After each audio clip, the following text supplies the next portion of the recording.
Hello, friends. That was a door opening, if you just caught that. I'm Mark Heath. I'm your host of the Kings of Anglia Ipswich Town podcast. Ipswich Town is still top of the table. They've won 4 games in a row. These are all facts. It's a happy Monday. I'm joined by 2 of my fellow Kings today. The King of Kings, which of course is the Dr. Stuart Watson, the most important king amongst us. Watto, how are you after your long trip to Shrewsbury?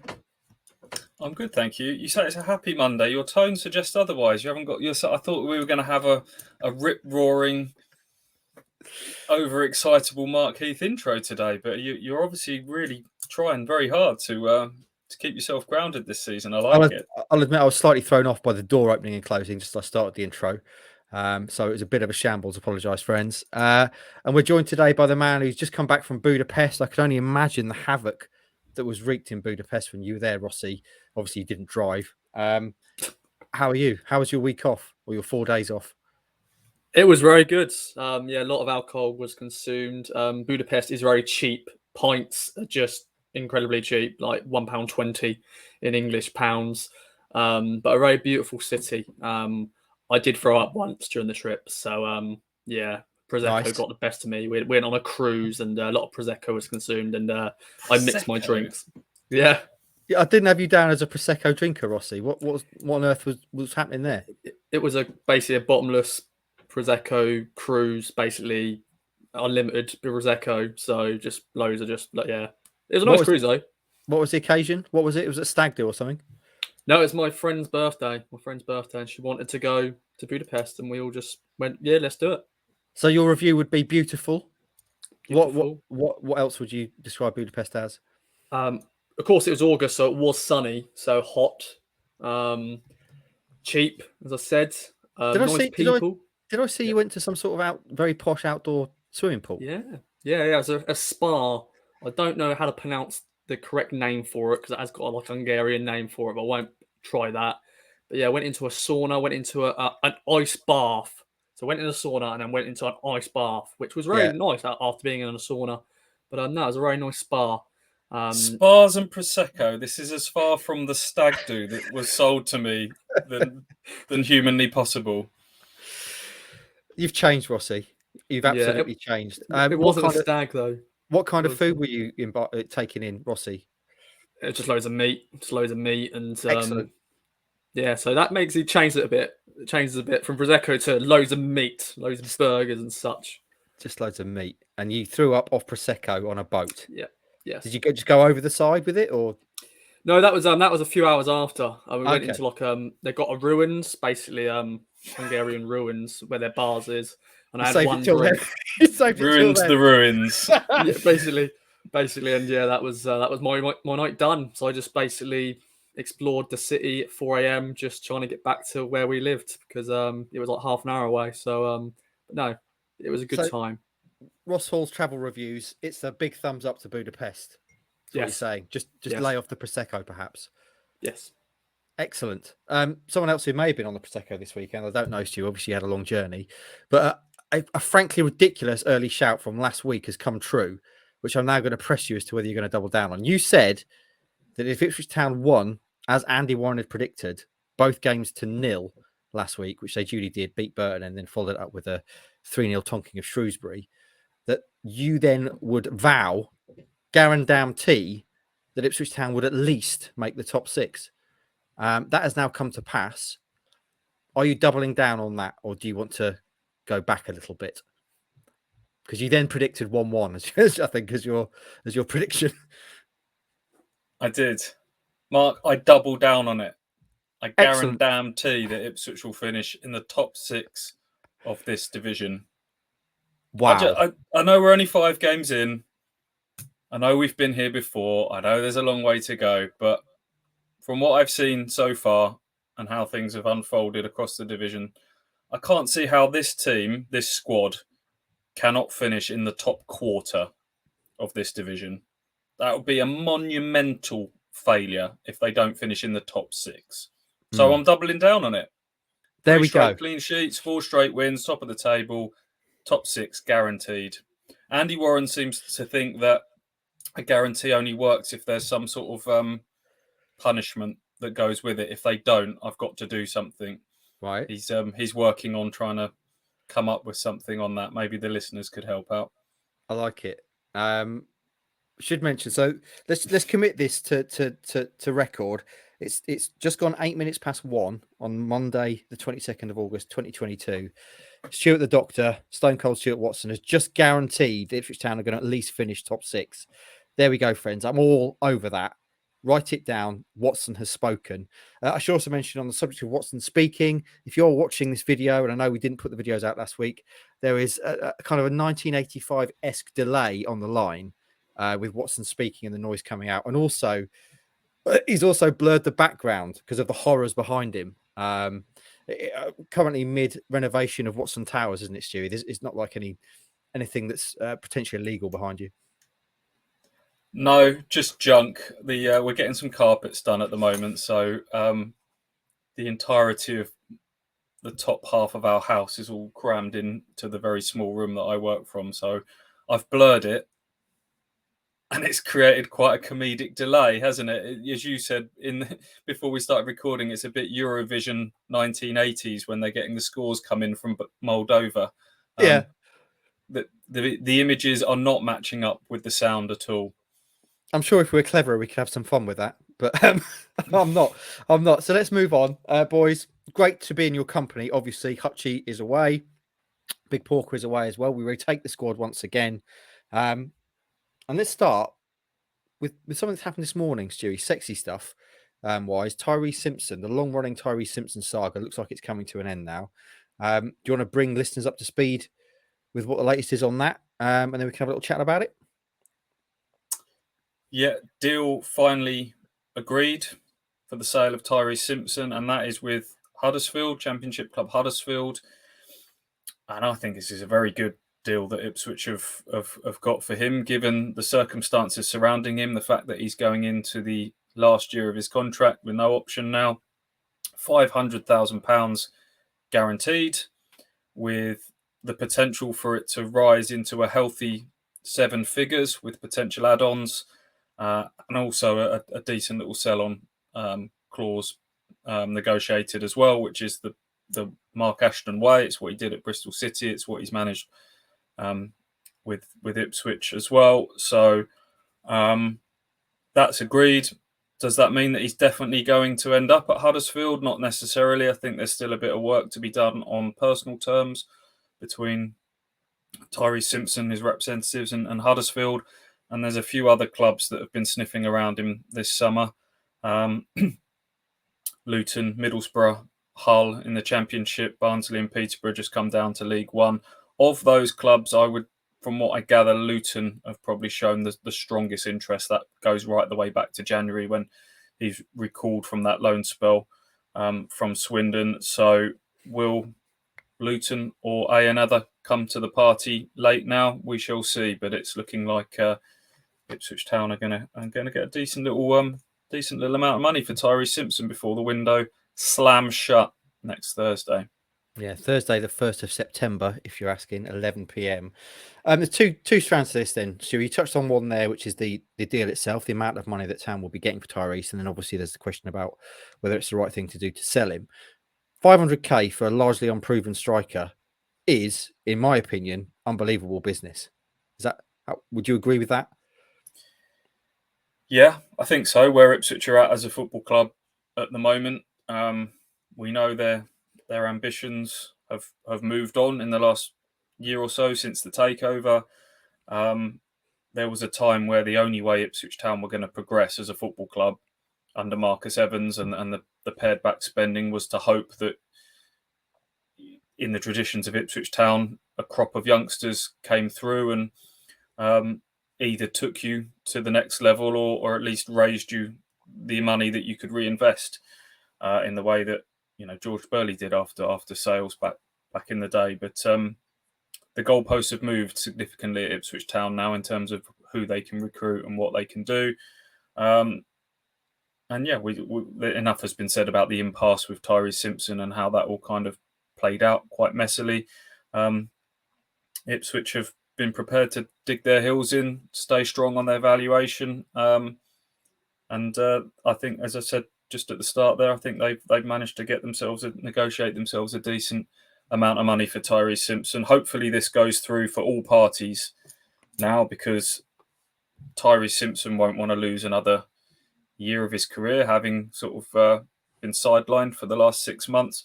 And Ipswich Town, I think, having negotiated a good deal, will want this to go through, because if it doesn't, and Tyreece Simpson hangs about for another year in the reserves, then it would go to a tribunal fee. Went very Suffolk there, didn't I? Tribunal.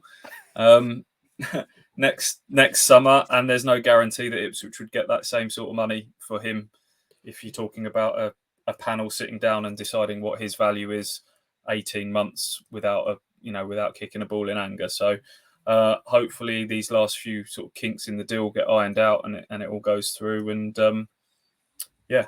Tyreece Simpson hopefully will go on to do well, both for him and for Ipswich, and Ipswich will turn their attentions to what they're doing, obviously. So hopefully no tribunal, as Ross would say. Rossi, decent money, obviously, if that is indeed what they get for Tyreece. But what do you make of the club selling Tyreece Simpson, getting rid of him? It's obviously parallels there with Jordan Rhodes back in the day, particularly if he does go to Huddersfield. And the obvious question is this a deal, a move, a decision that you fear could come back to bite Town one day? That's always a possibility, really, with definitely academy players. Look at Liam Gibbs. I know that's a different situation, but he's of course now playing for Norwich in the Championship. I think he's always destined to play at a high level. Tyreece Simpson one is an interesting case in it, because he just had one brief half a season on loan in League Two, scored a few goals. Fair play to him. We've spoken so much about this. Tyreece Simpson, he's 20 years old. He's still got lots of. He's still a very raw striker. I think it can bite us in the butt, or he'll just drop down the leagues and he'll be forgotten about, and we'll move on to the next upcoming striker at the football club. I think it's a great bit of business. We can get a fee for him. It sounds like we are going to get a fee. Good on sell-on clauses as well. Yeah, it's disappointing how it's ended, but I think a lot of Town fans have moved on now. I think they're gone, yeah, whatever, move on. Some people are saying good riddance. That they're actually sick to death of hearing about Tyreece Simpson. Is he going to be here? Is he going to play? It's a shame how it's all unfolded, but good bit of business. Would that be your summation, Stewie? I mean, clearly with the Rhodes thing, I think fans were a lot more upset when Rhodes was sold back in the day, and ultimately he did go on to have a very successful career. Do you any sense that might be the case with Tyreece? You never know, do you? Truly, where these players are going to go for a Championship club? They're sort of taking a gamble on whether it will come off or not. He's, as Ross says, he's never played above. He's had half a season at League Two level. He's looked. I can't make an honest assessment. Well, I can't make a full assessment from what I've seen of him. I've seen him off the bench, 4 times in League One for Ipswich. A couple of cup games in there as well. In those games, he's looked quite raw. You can see he's got attributes, certainly physical attributes that could take him higher in the game. Swindon fans and pundits will tell you that he came on leaps and bounds during that 6 months, but Ipswich are top of League One at the moment. They're scoring goals. They've started well. As I say, the game has changed at Ipswich Town, so I can kind of see why this one has ended the way it has. Yeah, hopefully draw a line under it will happen and we can move on. 500k, certainly good business. So you said there, Town are going to move on to what they're doing, with being just over a week away now from that transfer deadline day slamming shut, the window closing, all that sort of stuff. Is there any further updates you can bring us, or are we still moving as before? Haven't got anything sort of concrete to give you at the moment. The George Hurst situation has rumbled on all summer. He's clearly been a prime target. That all kind of got pushed down the track a little bit because he picked up a bit of a niggle in pre-season, which meant he couldn't go away on their tour, which delayed Leicester's decision making. I can only go on the reports from the Portsmouth end at the moment that say that he looks set to sign a new contract there, and they'd want to loan him to a Championship club. I think Ipswich will keep trying until they're told it's impossible. They'll keep looking at that one. So that's still not impossible. If it's not Hurst, I'm pretty sure Ipswich will sign another striker. Who that is, we shall see. Macaulay Bonne, we've talked about a fair bit, but there'll be other players that Ipswich are looking at, and not just in the striker position as well. And it's hard to nail down to positions as well, because McKenna's talked a lot about the versatility of players in his squad. How do we label Tyreece John Jules, for example, at the moment, who we'll talk about in a minute, I'm sure. Is he an attacking midfielder? Is he an out-and-out striker? And you can say, well, what's Marcus Harness? Is he a winger? Is he an inside forward? So I'm sure McKenna is looking probably at adding some more versatile front player / to the squad. I think if it's more than one player in over the next few days, I think you need to be looking at getting some players out as well, because that squad could get, as much as we're talking about, squad depth and being able to use your subs, and rotation has been important for Ipswich, certainly over the last week. You can get into dangerous territory where the squad gets too big and too bloated, and you've got some tough man management decisions to make. So I guess there's some obvious candidates for people to depart. Someone like Matt Penny. Obviously, El Mizuni's gone out on loan. Does Cameron Humphreys go out on loan as well? So, yeah, I still think there's a little bit of life left in this transfer window for Ipswich Town. And just while we're on the subject, you reminded me there, Stu, in terms of exits. I think since we last spoke, Corey Ndaba has departed. So we should mention that before we move on to the Shrewsbury game. As expected, has gone out on loan to League One club Burton Albion, struggling Burton Albion, with the boss already talking about leaving. What do we make of that one for Corey? Obviously, he's had a successful loan spell in League Two. Now he's in the same division that Town are in. For me, I always think that's a bit of an odd thing to do, to say, right, you're obviously good enough to play, but you're not going to play for us. We'll send you out to someone else in the same division. I'm never a big fan of that, and I can see why, maybe. But thoughts on that for Corey? I think the fact that he's got the contract signed before you send that player out on loan helps, because it's all very well saying we see you as someone as part of our future plans. I think having that contract signed adds a little bit more weight to that. So he can go away probably feeling like it's not a, 1 foot out the door situation already. Having done so well at Salford last year, the natural progression is then to go and play the level up. Now, I know people will go at it and go, well, stylistically, is that right for him? He's a ball-playing centre-half. He'd done, really well in an attack-minded Salford team, got forward from left-back. But when McKenna was talking about whether he was ready right now, he talked about he hasn't had a lot of football at centre-half yet. And maybe a bit like when Wolfenden went out on loan, this is to kind of add some different strings to his bow in terms of, we've seen what Burton are like firsthand fairly recently.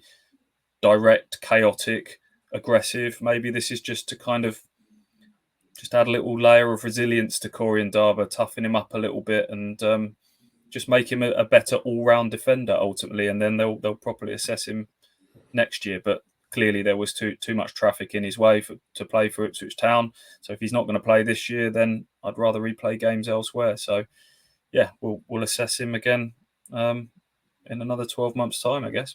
What do you reckon, Rossi, to loaning out Corey to a struggling side in League One? Obviously didn't work for King the Dream last season. What do you reckon? I like it, to be honest. Burton, I know they're struggling at the moment. But they've got a good manager in Jimmy Floyd Hasselbank. I know there was talk of him publicly wanting to go to Barnsley, but of course that didn't happen.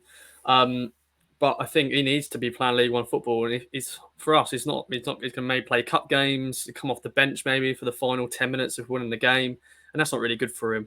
I'm looking at other League One clubs that he could have gone to.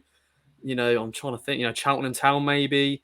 That's the level I think we want to send them out, because you won't want to send them to an MK Dons or something like that, because they are technically our promotion rivals. I know we thrashed them 3-0 at Portland Road, but I think this would be a good loan spell for him. And as Stu said, he'll add a bit more physicality to his game. I know he's a ball-playing centre-half, but maybe he said he's the strongest in League One. Let's see if he can prove it playing for a very, relegation battling Burton side. Get a few goals from corners as well. Be good to see for Corey. But I think this is going to be a good move for him, and hopefully a full season playing a lot of minutes, and hopefully can help Burton stay up as well. Yeah, we will see. Time will tell on that one. Right then, boys, we've done 20 minutes and we've not actually talked about the win from the weekend, which is probably a good sign. Things are happening at Town. But Ipswich Town on Saturday, we had the taming of the Shrews boys. We've never used that before. Without even checking, I'm fairly sure that Mike Bacon, who was on yesterday, will have used that somewhere in the paper today. A classic print headline, that. 3-0 at Shrewsbury. Stuart Watson, you were there, you drove yourself there, you drove yourself back. A man of your lofty heights in this game should not be doing that. That's exactly what happened. What did you make of it? Give us your thoughts. I did, yeah. I flew solo at the weekend. Andy Warren went off to Wales after the game with his family. How dare he? Then we realised that Ross was struggling to get to my house in the middle of the Suffolk countryside because the trains weren't working because of the train strike. So he jumped in with some fans. I was going to go with Barry Kent, the driver of the Scarlet Lady, who had a spot free in his car. He was on COCOM's duty, and I think he got a bit of love from the listeners, which was nice to hear. But they were taking a diversion on the way home to go watch some greyhound racing, which I wasn't too keen on. I had a bit of work to do, so yeah, it was just me on my own driving to Shropshire and back. Just had Celine Dion all by myself on repeat. Pulled over, just shed a few tears from time to time, but it was all worth it because Ipswich Town. I have not remembered Ipswich Town winning an away game that comfortably for quite some time. It was concentrated, clinical, comfortable. They were in absolute cruise control towards the end, and the third goal didn't flatter them whatsoever. It was a very strange feeling watching it, not feeling any kind of sense of jeopardy watching Ipswich Town in a game like that, I have to say. Right, let's do talking points then from the game, because clearly there are a few. 5 changes, probably the most notable in terms of what happened in the game. We've talked about Town needing another striker. Tyreece John Jules, the big cat, courtesy Andy Warren. Definitely not my nickname. Just want to stress that. It's not a nickname I've given him. The big cat is Hutchies, and hopefully the curse won't apply. And it certainly didn't on Saturday, Roscoe, because he scored a cracker on his debut. We've seen him play behind the striker. Now we've seen him play as a striker. What did you make of it?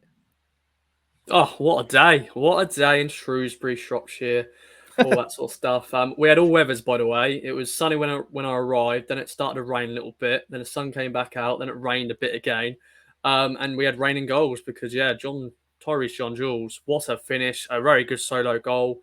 And we haven't seen that for a while as a Town team. We haven't seen players who just sort of pick up the ball, take on a player, take on our player, slots at home, happy days, 1-0.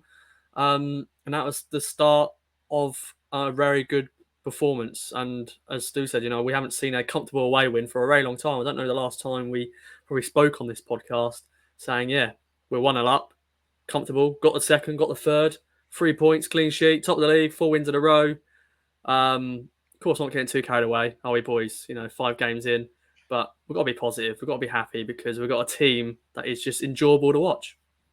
I mean, in terms of not getting carried away, Stu's obviously already said they're going to make the top 6, guaranteed it. So you can make your own views on that. But Stu, John Jules, as I say, we is that getting carried away, Mark? Because the top 6 should be bare minimum for Ipswich Town. Absolutely, it bare should minimum. Be. So I don't think that's getting carried away. Okay, well the viewers / listeners can make their own opinions on that. But Stu, talk to me about Tyreece John Jules. We've said that Town need another striker. We've seen Freddie Ladapo put in shifts in the early games of the season without scoring. Now we've seen Tyreece come in and score as a striker. What did you make of him, and how does he compare in terms of what you've seen from Ladapo and what you saw from him on Saturday in that role? Yeah, 5 changes from McKenna, which I think was surprising. Thought there would be alterations and that it would freshen things up. Not necessarily 5. I think most of us could see that Davis and Chaplin would come back into the team, having been so good against MK Dons. there was always a chance that Caden Jackson would have a rest, having completed his first 90 minutes in quite some time at Burton. The two changes for me that were more surprising was John Jules for Ladapo up front and Burgess for Edmondson at the back, especially after they've just kept 2 clean sheets. So that shows that McKenna's ready to make some bold decisions, some big decisions this season with his team selection. And his explanation for playing John Jules was that it's the whole kind of horses for courses, study the opposition, what stylistically we think is going to do the most damage. And he felt that Shrewsbury's experienced back three, the best way to kind of get at them, very organised team, a team that had kept a clean sheet against Derby in midweek, was to have a striker that was almost that sort of false number 9 that we're seeing a lot at the top end of the Premier League now, very in vogue, with Tyreece John Jules dropping deep and almost joining Chaplin and Harness in playing sort of between the lines, and Shrewsbury wouldn't know how to pick him up and what to do with him, and so proved the case, especially with the opener, the way he kind of ran back, dispossessed the player himself on the blind side, and then turned and ran into that space vacated, and took it really well. It was one of those goals that when it went in, you went, wow, what a goal.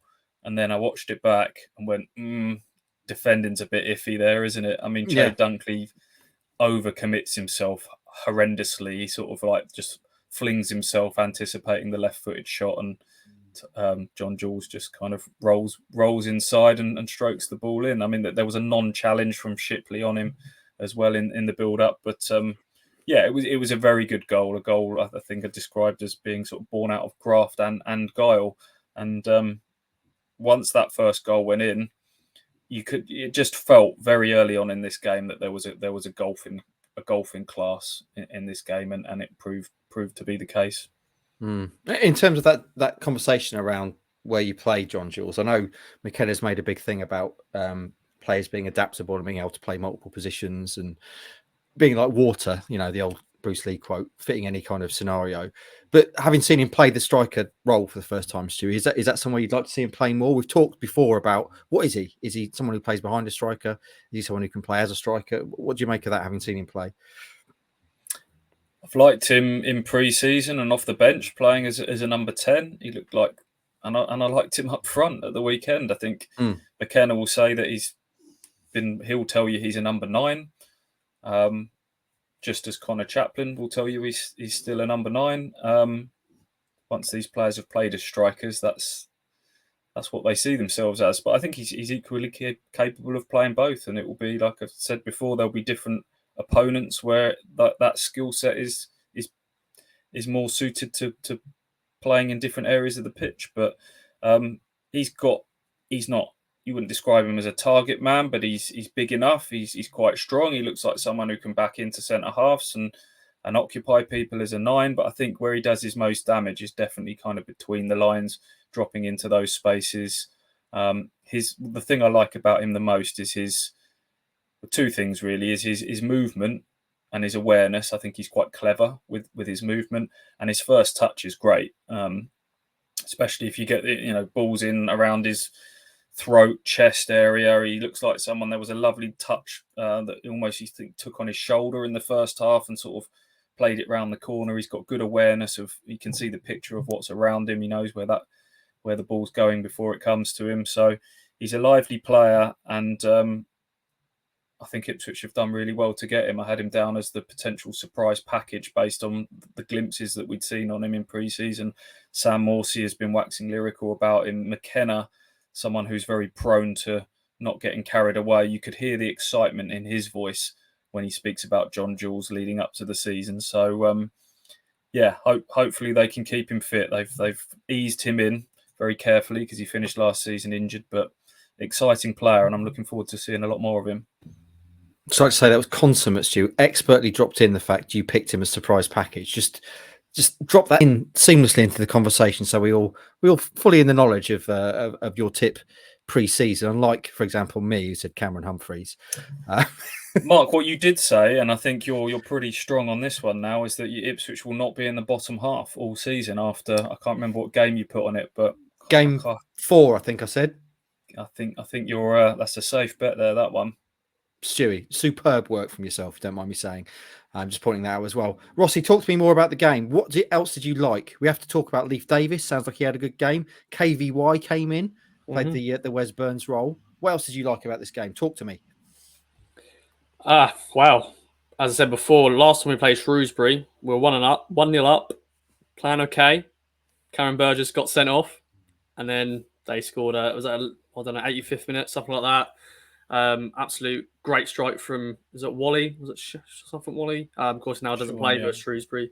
And then here we go again. And we saw that a lot, sadly, at the end of last season, throwing away, leads when we're being a better side. And that's what I liked today. It was comfortable on Saturday, not today. We're not playing today. But it was comfortable. We got the second goal after, thought, Shrews is going to get back into this game, but Shrews didn't do anything. I don't think Walton had much to do really during the game. 2-0, another good goal. Connor Chaplin, Leif Davis, what a ball from Leif Davis into Connor Chaplin. Great finish. Another knee slide for one of our players. We had Marcus Harness on Tuesday. Now we've got Connor Chaplin doing a knee slide. And then Caden Jackson come off the bench, and it proves once again depth in this league is what you need. And Caden Jackson, for what he went through, under Paul Cook, then come back, scoring goals on the McKenna, getting that injury that ended his season, and then to get a goal, to make it 3-0, to make that away end happy, to lead that ground happy, it's a good way to end the game. But no, 4 wins in a row. I don't know when the last time that has happened. I can't remember. Has anybody got that stat on hand? I believe it was at the start of the first season following relegation. And the fourth one was the win up at Fleetwood, when you had all the players quite awkwardly doing that hand-holding team celebration in front of the away end that Mr. Lambert and Mr. Taylor had kind of cooked up. I'm not sure that they were particularly comfortable doing that early in the season, and obviously that led to a bit of the mind games from Joey Barton, didn't it? About there's a long way to go. I don't know if their performances are whether there's enough substance behind what they've done so far for all of that. And he proved right, of course, Mr. Barton. But it does feel, we keep saying it feels different this time. It does feel like there's a bit more substance and some firmer foundations underneath all of this. Some further stats, Stu, that I gleaned from your excellent post-match reaction video, which was back this weekend, clearly, with the return of Roscoe. Kieran McKenna has now overseen, is it more clean sheets? What was the stat? More clean sheets than goals or something? I can't remember. Anyway, I should probably... I don't think that was from my piece. I should probably have noted that down. And the other thing was 11 points better in terms of comparable games already this season than last season. So... good signs. I should really have checked that stat, friends. I will update that as we move on. Stu, we've got to talk as well. We mentioned KVY. The lad was essentially assaulted early in the game. GBH on the pitch, and he got away with it. What's going on? Because the pitcher, it was the defender, Flanagan. He's got both his legs round him, flying fairly high up the leg. Clearly wipes out KVY. He may have got a bit of the ball, but that's a penalty all day long, isn't it? I love a slide tackle. I love a last-ditch challenge like that, get you out of jail tackle. But there's no way that wasn't a penalty. The ball just wasn't there to be won. Kane's touch back inside had put himself between defender and ball. There was no way Flanagan could win it from the angle that he lunged in from, and as you say, the still image kind of shows both feet off the ground. He may have got a slither on the ball. The Shrewsbury commentary team behind us were instantly talking about a fantastic tackle. There's still some Shrewsbury fans that are doubling down and saying he got the ball, but whether he did or didn't, he's come straight through the back of the man. And my instinct at the time, I think most of the people around me thought Stonewall penalty, but it wasn't given, and thankfully, it's not a huge talking point as we sit here now, because Ipswich went on to do what they did. I think the stat that I'm trying to remember is that Kieran McKenna has now overseen more clean sheets than Ipswich Town have conceded goals in his tenure, which is remarkable, if indeed that is correct, and I'm fairly sure it is. So it's fantastic stuff. Anything else to mention from the game, Stewie? I thought the left side again is worth mentioning. You know, we talked a lot about the imbalance of the Ipswich team last year and the over reliance on the Donassi and Burns combination down the right. Leif Davis, I thought, took another big step in the right direction. He was probably my pick of the players overall. Ross mentioned his assist for the Chaplin goal. Lovely little chop back inside and picked out Chaplin edge of the box. Had a hand in the third goal as well. Very similar square pass to Morsey, which resulted in the shot that that rebounded away for Jackson to gobble up. So, I think Leif Davis, game by game, we're starting to see now why Ipswich paid the money they did for him. So that's encouraging. Rossi, anything else to mention from your trip to is it the Montgomery Waters Meadows at Shrewsbury? Good to see. I will say, I'll shout out the sweet Welsh Prince Harvey Davis on game day. Good to see him looking very slim and trim. Good work, HD. Anything else to mention from your experience, the game, the whole day, Roscoe? Talk to me. Yeah, it was good to see good old sweet old Prince Harvey Davis and his dad. That was his dad's birthday. I won't say how old he was. I said to him, you're looking good for 30. But no, Cameron Burgess, shout out to him. He coming in for George Emerson, of course, and Cameron Burgess was rocking the headband. He had some blood down, looking like a warrior. But yeah, that was an interesting sort of change because George Emerson, he's a bit, a player that a lot of fans like, but Burgess comes in, of course, returning against a team he got sent off against last season. So a lot of people are going, "Oh no, here we go." But fair play to Cameron Burgess, had a good game. And I said, I thought you, Heathy, when he had the headband up, rocking it really well, Cameron Burgess. Why do you think of me? I've never worn a headband. I don't know. You like hard nuts, don't you? And people who are like, hard and red and got blood pouring down them. A fighter. I do like people who are hard and red. Stewie, other notes from the game. Did you say that Barry Kent was on co-coms duty? Our own Barry. He was. Yeah, he was. With Brenner. With Brenner, yeah. Oh, yeah, it's not the first time he's done it. He's stepped in at the last minute. I don't know who originally they had lined up, or if indeed they did. But I haven't obviously heard it because I was too far away. But I hope people like Barry because I think he's very knowledgeable. Other notes from the game: a tiny, small asterisk / caveat of the fact that Shrewsbury, I think, looked a tired team at the end of a hard week for them. They'd beaten Wickham 2-1 away on the Saturday. They'd drawn 0-0 at home against Derby in midweek, having had very little of the ball, so they would have done a lot of running in that. They're very short on numbers at the moment. I think Cotterill had only named 6 subs against Derby. He didn't use any of them. He named an unchanged team for this, and we mentioned Ipswich made 5 changes in their most dynamic positions, could change both the wing backs, change some of the forward players, and I think that showed a little bit. So I think Shrewsbury are better than they showed at the weekend. Ipswich maybe went there at a good time and they took advantage. So there is that slight caveat there, but I don't want to take anything away from Ipswich at all. You could say the same about running into MK Dons at a good time. They're a team that's massively in transition off the back end of the summer. I think they'll be better when Ipswich face them next time around. I think Shrewsbury could be better the next time they face them around. And we'll probably talk about Barnsley later in the week, but Barnsley now play Wednesday night against Leeds in the Cup. So again, Ipswich maybe will go into Barnsley at a good time at the weekend. So maybe it all adds to this feeling of things are kind of meant to be. Things are just kind of falling in place for Ipswich in these early weeks of the season.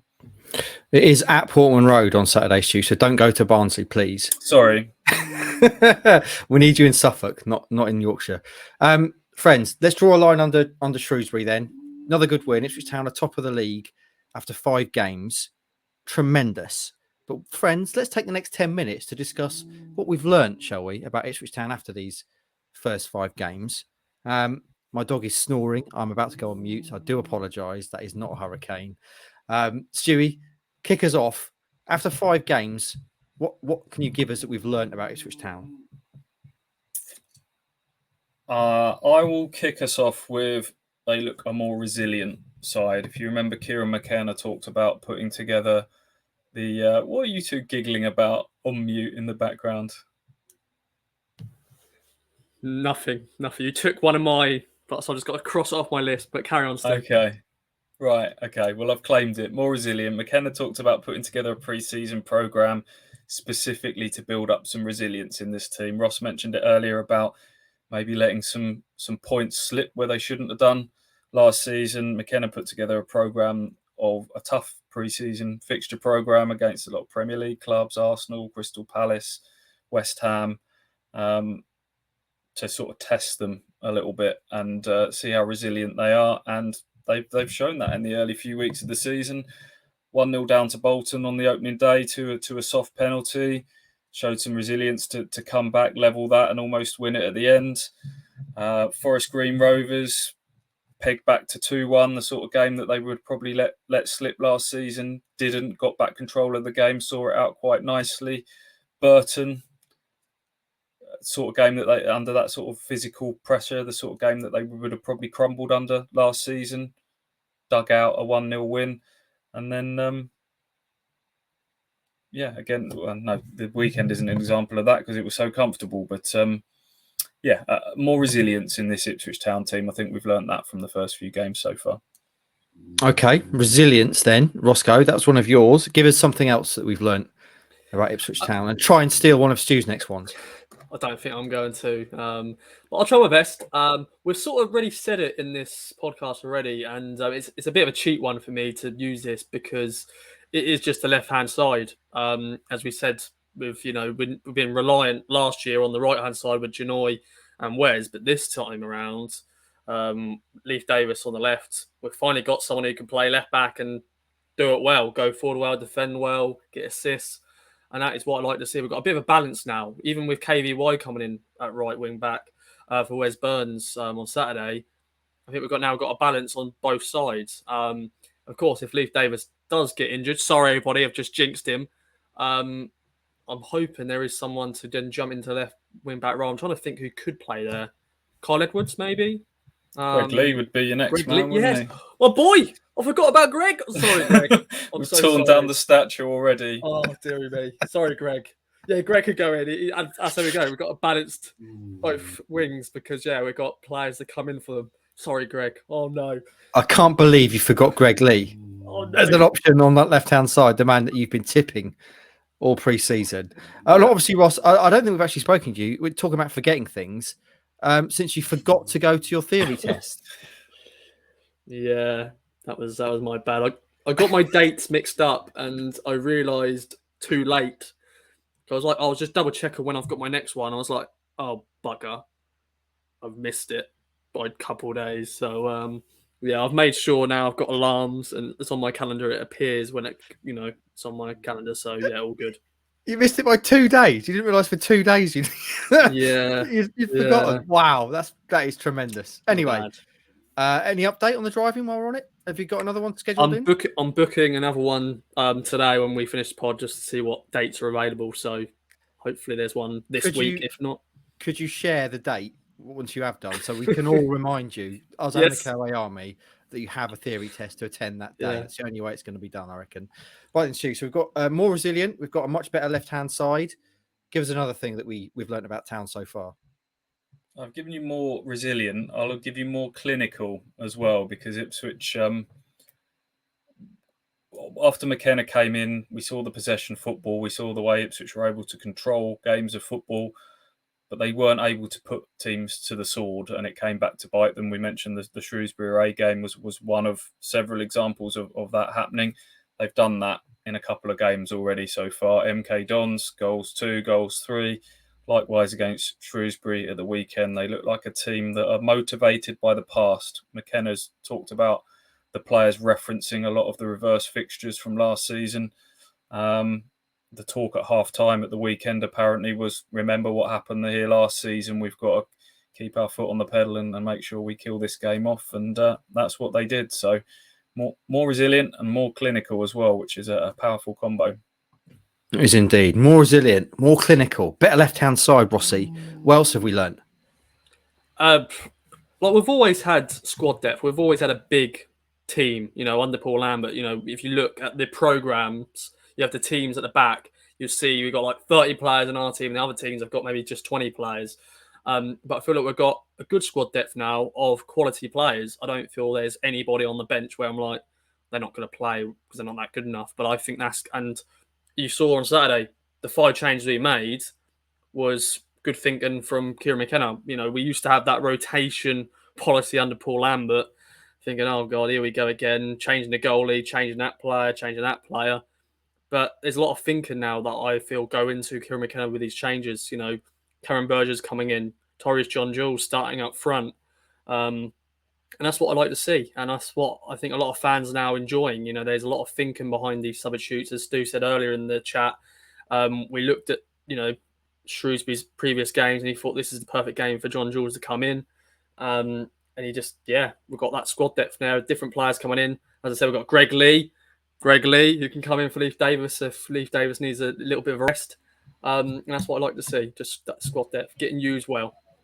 You're right about the sorry to butt in. You're right about that looking like there's a lot more thinking that goes into this rotation. It was hard to kind of get your head around. It was rotation for the sake of rotation under Paul Lambert, or certainly he wasn't able to kind of articulate or explain why, other than saying, well, 60 potential for 60 games, they could die if we played them every week, and that was about as much of an explanation that you got. Whereas Kieran McKenna now will give you a fulsome explanation as to we played John Jules because I thought he was suited to play this type of opposition, and this is why. So that's interesting to see how that's going to kind of pan out, and the 5 subs thing as well also means that depth is vitally important as well. Have we got any more to throw into the mix then, Stu? We've got thoughtful rotation, more resilient, more clinical, better left-hand side.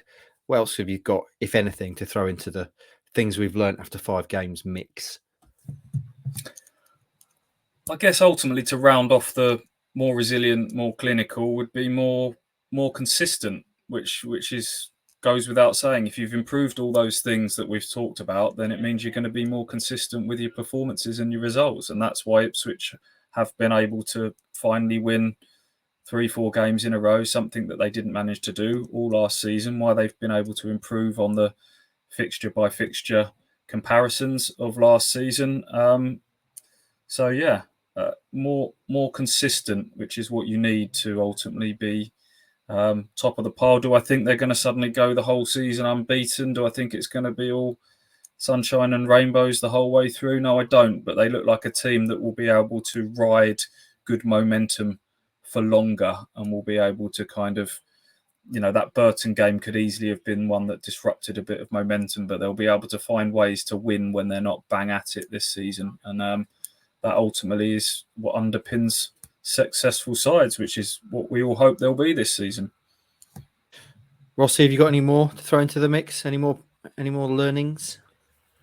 I think it's just it is like being clinical, but it's it's been 7 different goal scorers already this season, which is good to see. We're not just relying on one man, that 20 goals, of forward scoring the goals. With Connor Chaplin, Marcus Harness couldn't continue his goal scoring run, but I'm sure he'll score more this season.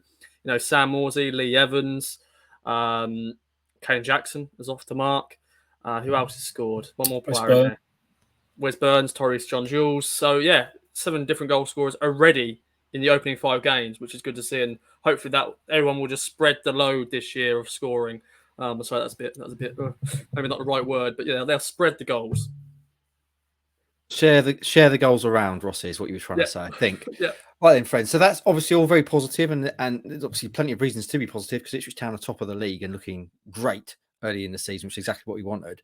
But is there anything that you see, having watched these 5 games, and think, that might at some point become an issue? I always remember when we did the SWOT analysis with Town sitting pretty at top of League One in the first season under Lambert, and they were still unbeaten in October, weren't they? And we sat in that little studio at Ipswich Community Radio and feeling all very smug and pleased with ourselves. And we did a strengths, weaknesses, opportunities, and threats analysis of the start. I always remember you, Rossi, saying they're not scoring enough goals. They're not creating enough chances. And I remember thinking, pipe down, Rossi, top of the league, unbeaten, all that kind of stuff. And sure enough, it did. The wheels did come off, and a large part of that was because they weren't scoring goals and creating chances, and they were really dull to watch.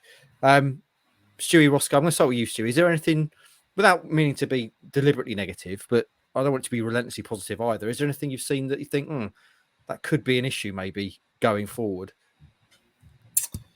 There's been a bit of sloppiness at times. I think when there's a clear confidence and belief in this team, and the way they want to dominate the ball, maybe that's just something that happens. But we talked about Wolfenden maybe being a little bit slack at times. I thought in the first half at the weekend, throughout the whole team, they were a little bit slack at times. And the only way I could see them not winning that game from very early on was through shooting themselves in the foot. It would be through their own deficiencies rather than anything the opposition did. So that is a very small concern there at the moment, that just maintaining that kind of focus and concentration at all times. But that's a very small gripe amongst the sea of positivity at the moment. Have you got any small gripes among your sea of positivity, Roscoe? Anything to mention other than perhaps a bit of lackadaisical play? Not really, which is a surprise for me. Sometimes I could be a negative Nancy and go, yeah, not good enough, all that sort of stuff. But everything I'm seeing at the moment, I'm pretty happy about. And I said I went with my heart this year. I went second place. But it's not.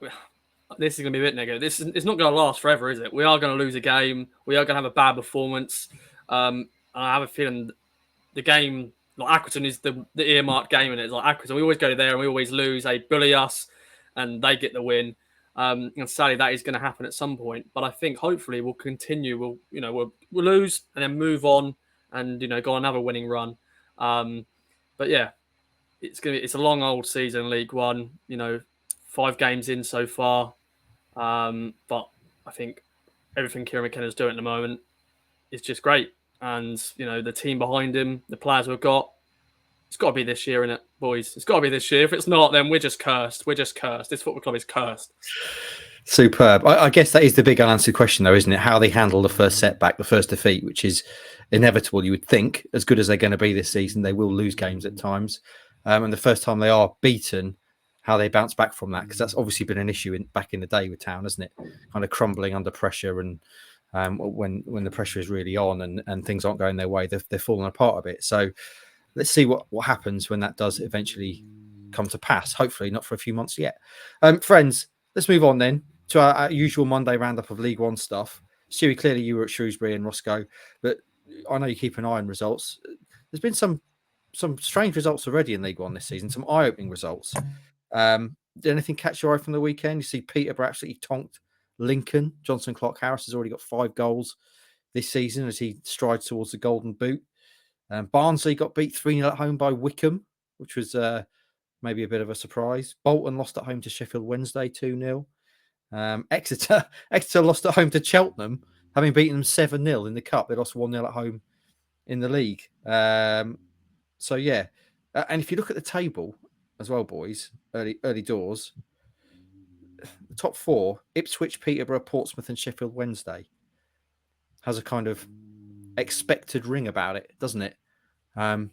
Stu, anything that caught your eye over the weekend other than Town? No, I know Finn Azaz has been scoring quite a few goals for Plymouth. He was one we talked about quite a lot in the summer, who'd impressed against Ipswich for Newport last season. He's now gone to Plymouth on loan from Aston Villa, seems to be doing quite well. Piggott scored, I think, from the penalty spot for Portsmouth. They've started quite nicely. So I always felt, for a lot of the talk about big team like Derby and Barnsley and people dropping down, that I think we've learnt now that some stability and consistency it counts for a lot in this league. And Ipswich have got it. Sheffield Wednesday finished last season strongly and have been able to carry a little bit of momentum. Portsmouth and Plymouth probably in that same category. So I think, that means a lot at this level. If the less disruption you've got, the better. I think that counts for a hell of a lot. Ellis Harrison also scored his first goal for Port Vale at the weekend. Anything else caught your eye, Rossi? A player for Wickham, Dominic Gape, I can't say his last name. He scored a 50-yard wonder goal. I don't know if you've seen it. If you haven't I seen have. it, see it. It's unbelievable. He lobs Yeah. the keeper, doesn't he? Yeah. Yeah. Maybe goalkeeping not so great, but I'm not sure what the keeper was doing. yeah. How Yeah. else are we pronouncing gape? GAPE. What other possible pronunciations are there? Gappy. Yeah, Gape. Yeah, we could put a little Yeah. thing over the E, maybe. Yeah, it was a good goal anyway. Yeah. It was Good a goal. good goal. Right then, also to mention from the weekend, Stu, I was in Sheffield on Saturday night watching Kevin Bridges. An excellent show it was, and I mention it because he did a joke around knockdown ginger. There you go. Which is the first time Vindicated. I've heard anyone mention it or indeed use that term since you've used it. I thought you were posh in your childhood. He's playing not knockdown posh. ginger. He's definitely not posh, as he made frequent references to in the show. But he used to play knockdown ginger. It was excellent little bit about how back in the day doing that was great fun because people got really annoyed by it, and now it's actually the reverse. People are annoyed now by having to answer the door. They're relieved when it's just someone running down the road. They don't have to have a human interaction. They're quite happy about it these days. So yeah, knockdown ginger. The defense rests. Yeah, vindication. Thy name is Kevin Bridges. Friends, we're coming up to an hour now. Anything else to mention? Rossi, Stewie, any other bits of business that you want to bring to the court's attention? Can I ask you a boxing question? You can. Where does AJ go from here?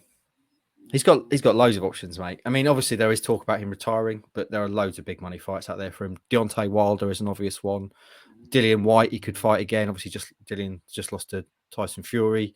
Even someone like Derek Chisora. But the problem is he's going to be a long way away from world title fights for the time being, because now Fury is obviously unretired for the 500th time, and he will, you'd imagine, end up fighting Usyk for all the marbles. So I don't know. Even someone like Joe Joyce, who's coming through, AJ could fight. But I would think that the big money fight for him, if he does want to continue, would be Deontay Wilder, because that's a fight that's dead easy to make. Just loads of highlights of them knocking people out, and both obviously vulnerable and have lost. So it's a fight I'd like to see. That would be my assessment of that. Rossi, any other business? There will be a Track the Girls talk coming tomorrow, and the women's team didn't have a good start to the season. 3-0 defeat at the AJL Arena in Felixstowe against Portsmouth. Yeah, we'll discuss that more in depth on the Track the Girls talk podcast with good old Blue Wilson, the captain, and my co-host.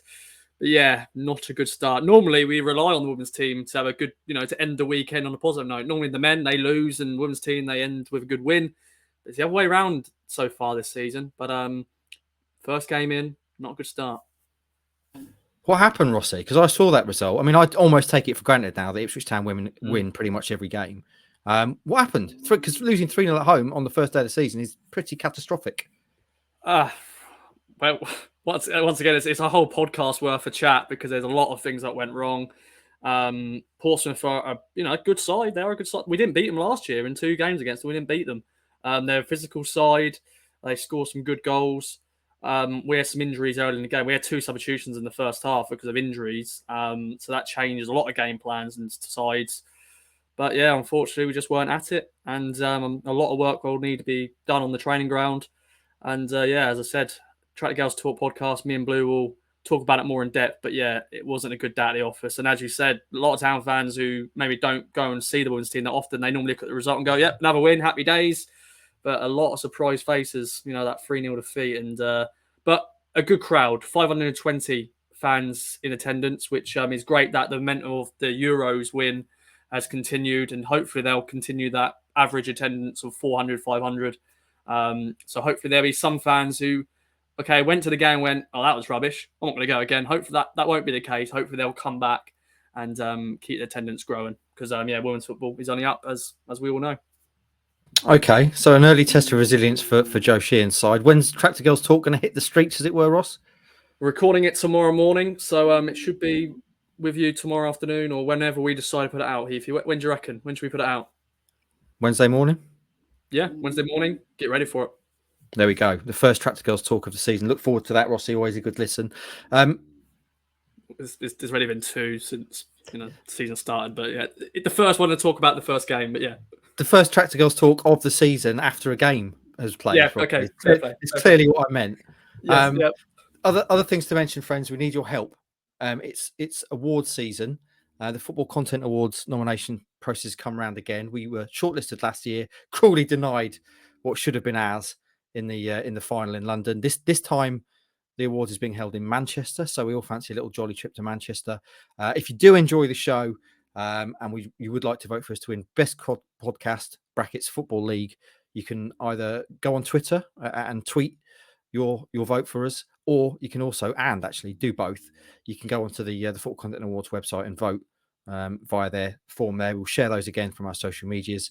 3 national awards we've been shortlisted for now. Hopefully this will be 4, and hopefully we will finally lift that trophy. But your support, if you do enjoy the show, your support would be much appreciated.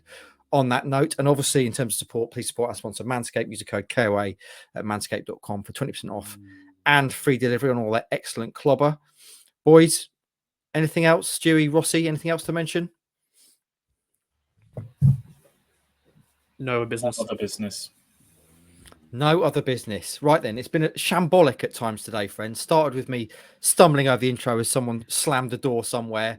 Hopefully this outro won't be quite as shambolic. I do apologise also for my dog snoring. He's now left the room as if he knows it's coming to an end. He's no longer irritating me. Friends, Ipswich Town at the top of the table. I hope you've enjoyed today's podcast. We'll be back later on this week to talk about the clash with Barnsley at the weekend. Have a great start to the week, and we'll speak to you again then.